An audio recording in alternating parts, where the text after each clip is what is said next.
Most killers aren't caught by a chase or a confession. They're caught by something small, something they overlooked, a slice of pizza left on a plate, a few sentences in the wrong order, a single bite. These are 5 cases that should have stayed unsolved. Cold files, dead ends, killers who were careful for years. And every one of them was undone by a detail so small, it was almost thrown away. This is Dropped Files. 5 cases, 5 smallest details. Let's open the archive. We'll start with number 5, and a man the FBI chased for 17 years. Between 1978 and 1995, a bomber mailed devices to universities and airlines across America. 3 people were killed, 23 were wounded. The FBI built the largest task force in its history to find him, and they had almost nothing. No fingerprints, no witnesses, no name. He was a ghost. Then, in 1995, he made a demand. If the newspapers printed his 35,000-word manifesto, a long, rambling essay against modern technology, he would stop. The FBI agreed, hoping someone would recognize the writing. Someone did. A man named David Kaczynski read the manifesto and felt sick. The phrasing, the arguments, even specific turns of phrase sounded exactly like the letters his older brother, Ted, had sent him for years. He came forward.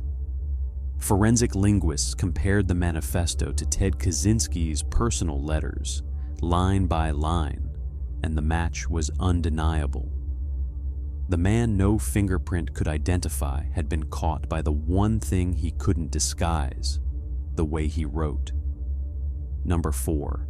For over 2 decades, a killer hunted in South Los Angeles and was never caught. They called him the Grim Sleeper because of an apparent gap in his crimes. Police had something most cold cases only dream of: his DNA, recovered from scene after scene. But DNA is only as useful as the database you compare it to, and his was never there, no match, no name.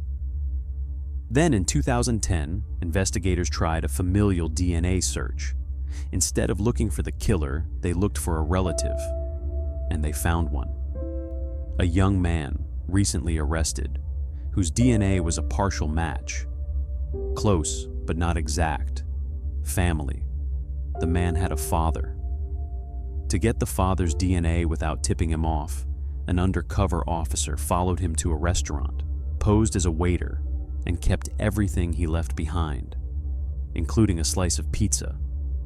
The DNA on that crust was an exact match. After 25 years, the Grim Sleeper had a name. Number 3 is different. Not every file in this archive is a murder. Some are simply stranger.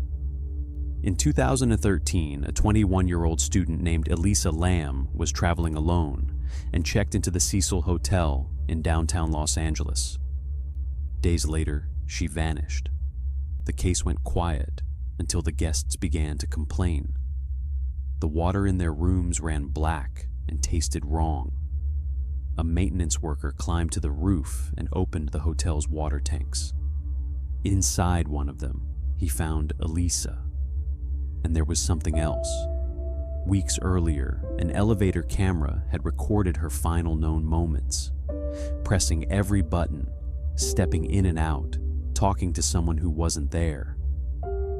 The footage went viral, and the internet built 100 theories. But the smallest detail was the truest one. Elisa lived with bipolar disorder and had stopped taking her medication. The coroner ruled her death an accidental drowning. The tape nobody could explain was simply the last 30 seconds of a young woman the world never knew.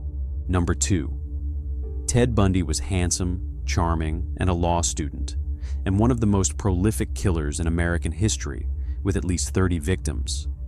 He was also slippery. He escaped custody not once, but twice. Police had his name, his face, even a profile. But in the 1970s, suspicion wasn't proof, and Bundy was very good at talking his way out of everything. Then, in his final attack, at a Florida sorority house, he did something he had never done before. He bit one of his victims, and he left a mark.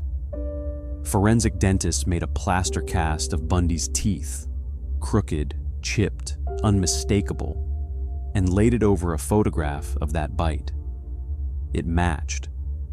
The man who had talked his way out of everything could not talk his way out of his own teeth. A single bite mark sent Ted Bundy to the electric chair. And number 1. For 31 years, a killer terrorized Wichita, Kansas, and signed his crimes with 3 letters: BTK. He taunted the police for decades, sending letters, puzzles, and clues, daring them to catch him, and they couldn't. Then, after years of silence, he came back and started writing again. In one letter, he asked the police a question. Could a floppy disk be traced back to him? It was a test, and the police lied. They told him no. He believed them. He saved a document to a floppy disk and mailed it in. When investigators opened that disk, they found a deleted file still hiding in the data, and inside it, a name, Dennis, and a link to a local church. It took them less than a day. The man who had outsmarted the police for 31 years was caught because he trusted one word from the people hunting him. The smallest file in this archive closed the oldest case in it.